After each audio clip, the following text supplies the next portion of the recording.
E aí, meus amores, tudo bem com vocês? Eu sou a professora Renata Fex, estou a professora de matemática da plataforma Gonçalves Dias e, na aula de hoje, nós estamos dando continuidade ao estudo sobre as progressões aritméticas. No caso, nós já iniciamos, em aulas anteriores, com sequências, tá? Sequências numéricas, não numéricas, fizemos exercícios e agora, nós iniciamos o estudo, agora não, algumas aulas atrás, nós iniciamos o nosso estudo das progressões aritméticas. Exclusivamente na aula de hoje, nós iremos apresentar alguns exercícios comentados para você, tá? Até porque nós estamos sempre fazendo o nosso estudo em blocos, né? Nós vemos uma parte conceitual e depois fazemos a apresentação de alguns exercícios comentados. No caso da aula de hoje, nós já estamos na parte 4 de exercícios comentados, tá? Então, fica atento. E se por acaso você perdeu alguma aula, tá? Ou está com dúvida ainda em algum assunto, ou esqueceu alguma fórmula, alguma característica das progressões aritméticas, dá o pause aqui, vai lá no canal do YouTube, Plataforma Gonçalves Dias, e lá você vai encontrar todo o nosso estudo, tá? Desde as sequências até as progressões. Lembrando que quando nós estamos falando de progressões aritméticas, nós vimos a parte conceitual, nós vimos como é que nós encontramos, montamos o chamado termo geral e também, nós já vimos algumas características, algumas classificações, a escrita de alguns termos quando eles se encontram em PA, tá? Lembra que PA é a redução para a progressão aritmética, tá bom? E também nós já vimos a fórmula da soma dos termos de uma PA, tá? E aí é justamente depois de todo esse estudo que foi feito que nós já chegamos na parte 4, tá? De exercícios comentados, tá bom? Então, vamos começar, acompanha aí a leitura do enunciado e qualquer dúvida já sabe, entre em contato conosco em qualquer canal oficial, tá bom? Vamos lá. Um corpo em queda livre percorre 3 metros no primeiro segundo, 12 metros no segundo, 21 metros no terceiro segundo e assim por diante. Continuando nessa sequência, quantos metros terá percorrido após 10 segundos? Perceba aqui, gente, que na questão ela já traz algumas informações para nós e ela não deixou claro se essa sequência que está aqui se caracteriza como uma PA. Cabe a nós identificarmos se de fato, os valores que foram dados se comportam como uma progressão aritmética. Renata, e como é que eu vou fazer isso? Bom, inicialmente, nós vamos montar a sequência numérica que foi informada. Perceba que aqui ele falou 3, 12, 21. Então, bem aqui já começa, os termos dessa sequência. Vamos montar. Quando eu monto 3, 12, 21, para que eu consiga identificar se de fato essas informações aqui se constituem numa PA, eu vou identificar um padrão. Lembra a característica da PA? Cada termo a partir do segundo é igual à soma do anterior com um valor constante. Esse valor constante é a chamada razão dessa progressão aritmética, tá? Nesse caso, eu preciso identificar se existe essa razão, se existe esse termo constante. Como é que eu calculo a razão?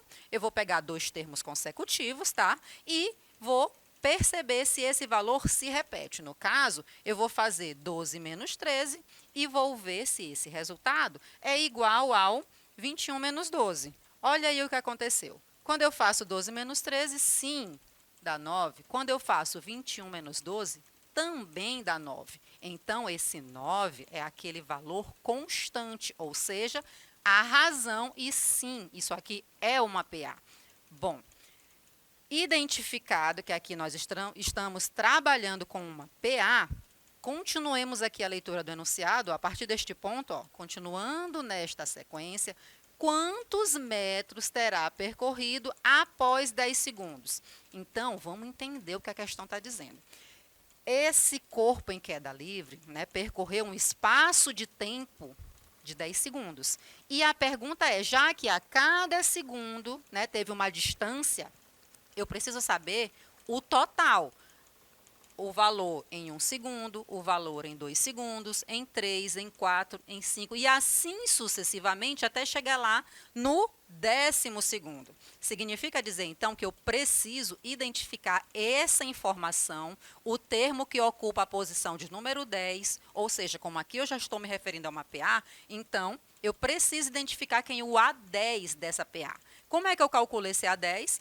A partir do termo geral. Qual é o termo geral de uma PA? Já que já foi identificado que sim é uma PA, a n igual a 1 mais n menos 1, que multiplica a razão. No caso aqui, o nosso n vale 10. Então, todo o ajuste, né, para esse termo geral vai ser feito com base no n igual a 10, tá bom?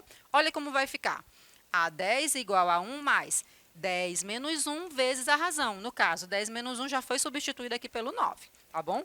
E agora, o que é que eu faço? Bom, eu sei quem é o A1, que no caso vale 3, e também já foi identificada a razão dessa PA. No caso, ela vale 9. Vamos fazer a substituição e fazendo os cálculos necessários, tá? Então, vai ficar A10 igual a 3 mais 9 vezes 9. 9 vezes 9 dá 81. E 81 somado com o 3, nós temos como resposta, né, o 84. Acabou? Já dei a resposta? É só encontrar 10? Não. Lembra que eu disse para você? Eu tenho as informações, né, para 1 segundo, para 2 segundos, para 3 segundos, e assim sucessivamente até o 10º segundo. Lá no 10º segundo, esse corpo em queda livre, ó, eu aqui com saliência, né, me metendo na aula de física. Gente, calma, tá? É só o exercício. Eu não vou entrar nesses detalhes, porque o nosso professor de física, ele é topíssimo, muito conhecimento ele tem, então eu nadinha perto dele, tá?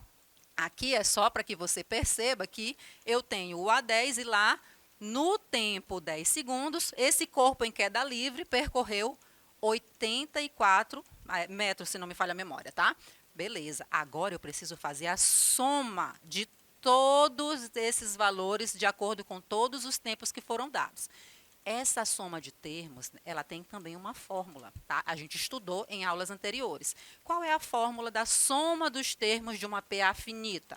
Aqui nós temos Sn igual a 1 mais An, né, entre parênteses, tudo isso vezes n e dividido por 2. Nesse caso, eu estou calculando o S10. Para calcular o S10, você já sabe, eu estou fazendo o ajuste com n igual a 10, tá bom? Então, vai ficar S10 é igual a 1 mais A10, por isso a necessidade de nós identificarmos quem era essa informação, esse 10º termo da PA, tá? Tudo isso vezes 10, que é a quantidade de termos, e isso dividido por 2. Gente, perceba bem aqui, antes de eu fazer a substituição, que você vai ver na outra linha de cálculo, que eu já estou, ao invés de ter a divisão por 2, tá? Já apareceu aqui vezes 5. Por que isso, Renata? Porque eu já estou fazendo aqui, ó, 10 dividido por 2 e dando a resposta 5. Eu já estou reduzindo o meu cálculo. Se você, né, se sentir mais confortável em fazer 3 mais 84 vezes 10, tudo isso dividido por 2, não tem problema nenhum. Aqui, quando a professora Renata faz logo essa divisão, é porque a professora Renata está reduzindo o cálculo. Mas, se você não é confortável para isso, não tem problema, porque nós vamos encontrar a mesma resposta, tá bom? Então, já entendeu, 10 dividido por 2 ficou esse 5 aqui. Agora, óbvio, né, eu preciso ter um parênteses, e ele é prioridade, nesse caso aqui, no meu cálculo. Então, eu preciso resolver primeiro os parênteses, a somatória dá 87, e 87 vezes 5, nós temos, então, como resposta o 435, tá bom? Então, isso é a resposta para a nossa questão, tá bom? Aqui, sim, nós finalizamos, já demos a resposta e vamos passar para uma questão seguinte. Olha só, na segunda questão, diz o seguinte, tá? Um ciclista percorre 20 quilômetros na primeira hora, 17 quilômetros na segunda hora e assim por diante em progressão aritmética. Quantos quilômetros ele percorrerá em 5 horas? Gente, olha só, aqui, né, o autor da questão, ele já nos ajudou bastante. Por quê? Porque aqui ele já disse, olha só, ele já disse que os valores se comportam com as características de uma PA. Pronto, eu não preciso mais testar. Meu Deus, será que tem uma PA aqui? Será que esses valores se comportam como... Não, não precisa mais testar. Aqui já foi afirmado isso.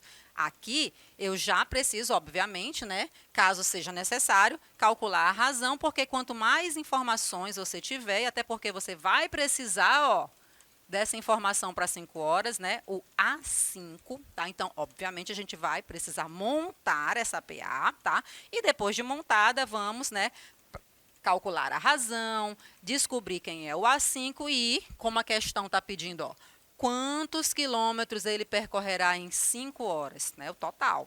Mais uma vez, eu tenho que calcular a soma dos termos de uma PA que já foi afirmada desde o comecinho lá na questão, tá? Então, vamos lá.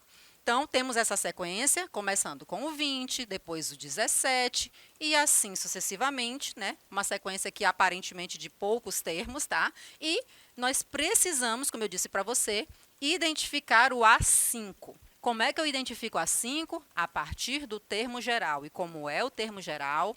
A n igual a 1 mais n menos 1 vezes a razão. Lembre que, no nosso caso, o n aqui vale 5. Então, como é que vai ficar? A5 é igual a 1 mais 5 menos 1 vezes R. No caso, nós temos A5 igual a 1 mais 4 vezes R.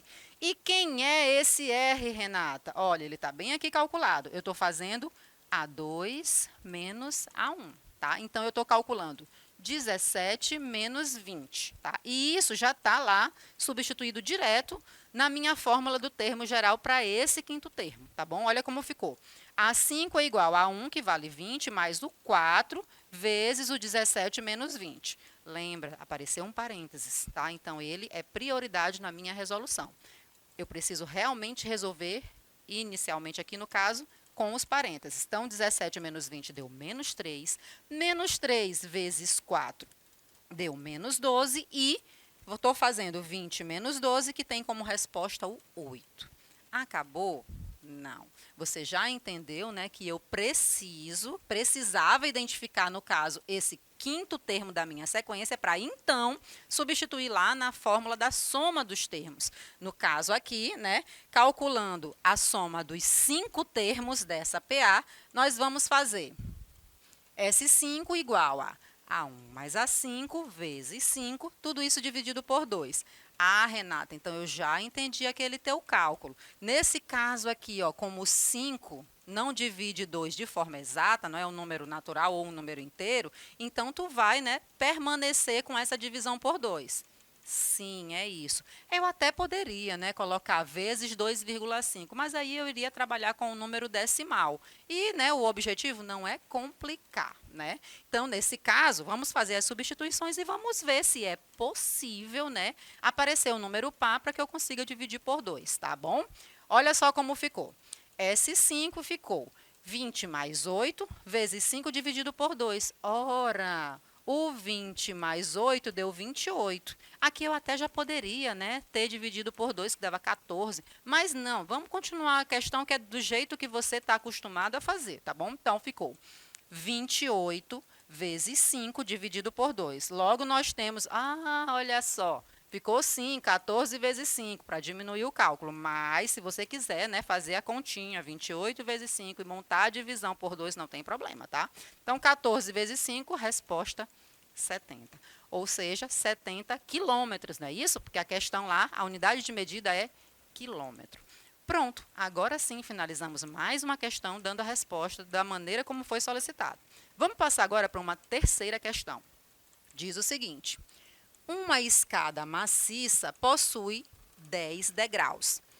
Cada degrau é um paralelepípedo retângulo cujas dimensões são 50 centímetros de comprimento, 20 centímetros de largura e 10 centímetros de altura. Qual é o volume dessa escada? Gente, aqui eu chamo a tua atenção, né, que eu preciso, já que ele falou, a pergunta está relacionada a volume, e ele deu aí as unidades, né, as medições para cada informação do paralelepípedo. Quais são elas? Comprimento, largura e altura. Como é que eu calculo o volume de um sólido com essa característica de ser paralelepípedo? É justamente o produto dessas 3 informações, né? Eu vou fazer a multiplicação de comprimento, largura e altura. Lembre que a questão me informou que a escada possui 10 degraus. Obviamente, né, a gente, pelo enunciado, está admitindo que todos os degraus, né, todos os paralelepípedos têm as mesmas características para comprimento, largura e altura, tá bom? Então, dito isso, eu vou calcular o volume do primeiro degrau. Como é que eu faço isso? Já expliquei para você. Eu estou multiplicando, né, comprimento, largura e altura. Então, eu tenho 10 vezes 20 vezes 50, obviamente não nessa ordem, tá? E eu tenho como resposta aqui o 10.000. Guarda essa informação. Por quê? Porque aqui, quando eu faço o volume do primeiro degrau, eu estou identificando o primeiro termo da minha sequência, tá bom? Lembra que eu tenho 10 termos, certo? Então, vamos, né, entender o próximo, né, que no caso aqui é o volume do segundo degrau. Para o volume do segundo degrau, como eu tenho, né, paralelepípedos no degrau, isso vai ser igual a 2 vezes o volume lá do primeiro degrau. Ou seja, o dobro de 10.000, que tem como resposta o 20.000. Perceba que se por acaso, né, eu estou calculando aqui o volume do terceiro degrau, eu estou fazendo 3 vezes o volume do primeiro. Por que que a gente começou a montar desse jeito? Qual é o nosso objetivo aqui? Identificar qual é o 10º termo, tá? Porque ele pediu o volume da escada. Então, eu preciso saber o volume da primeira, eu preciso saber o volume da última e multiplicar pela quantidade delas e tudo isso dividir por 2. Lembra que a fórmula da soma é desse jeito? Então, aqui ó, é só para a gente entender como é que eu vou identificar lá o 10º degrau. Seguindo esse raciocínio, ora, o volume do primeiro degrau deu 10.000, do segundo degrau deu 2 vezes 10.000, ou seja, 20.000. Do terceiro degrau deu 3 vezes o 10.000, ou seja, 30.000. E se for o 10º degrau? Eu tenho certeza que você já entendeu que para o volume do 10º degrau você vai fazer 10 vezes o 10.000, ou seja, 100.000 centímetros cúbicos. Pronto.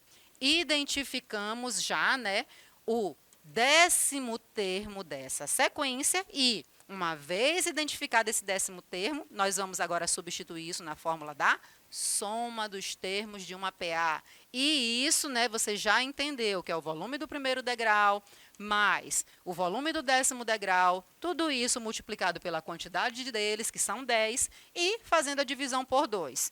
Tenho certeza que você já entendeu o porquê desse 5, ou seja, o 10 dividido por 2. E quem é, né, o volume do primeiro degrau? 10.000. O volume do 10º degrau? 100.000. Então, fazendo essa soma, eu tenho 110.000 vezes 5, ou seja, 550.000 centímetros cúbicos. Essa é a resposta, tá, para a questão, tá bom?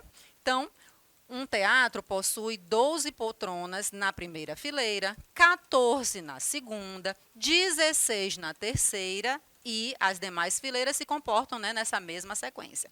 Quantas fileiras são necessárias para o teatro ter um total de 620 poltronas? Perceba que essa questão aqui já é um pouquinho diferente das demais. Ele já me deu uma soma de poltronas, tá? Eu preciso identificar o N nesse caso. Então, né, vamos montar aqui a sequência que é composta pelos termos 12, 14, 16. Isso aqui sim é uma PA, por quê? Porque 14 menos 12 é igual a 16 menos 14, ou seja, a razão vale 2, tá bom? E eu preciso escrever o termo geral e esse termo geral eu já vou substituir na fórmula da soma, tá bom? Olha como vai ficar. O termo geral é a n igual. Por que eu estou botando a n? Porque eu não sei, eu preciso identificar justamente esse n, tá bom? Então, a n igual a 12 mais n menos 1 vezes 2. E isso vai ser igual a 12 mais 2n menos 2, ou seja, a n igual a 10 mais 2n. E agora, vou substituir na fórmula da soma, porque ele já me deu esse valor. Então, eu tenho 620 é igual a 12 mais 10 mais 2n, tudo isso vezes n dividido por 2. E agora? Agora, eu já faço o produto dos meios igual ao produto dos extremos, a multiplicação em x, tá? Então, ficou 620 vezes 2 igual a 22 mais 2n vezes n. Gente, isso aqui vai me gerar, tá? Aqui eu estou só cancelando esse 2, tá? Para que você perceba que ele vai ser cancelado. Isso aqui vai me gerar, né, uma função do segundo grau. Perceba que ela está escrita como n ao quadrado mais 11n menos 620 igual a zero. Preciso calcular delta, né? E as raízes. No caso, o meu delta deu 2.601, tá? E, identificando as raízes, né? A primeira raiz vai dar 20, a segunda raiz deu menos 31. Perceba que aqui eu não tenho essa informação negativa, porque aqui eu estou me referindo à quantidade de fileiras. Não existe quantidade de fileira negativa, tá? Então, por esse motivo, a nossa resposta vai ser 20 fileiras. Espero que você tenha entendido. Um beijão para vocês. Até a próxima aula. Tchau, tchau!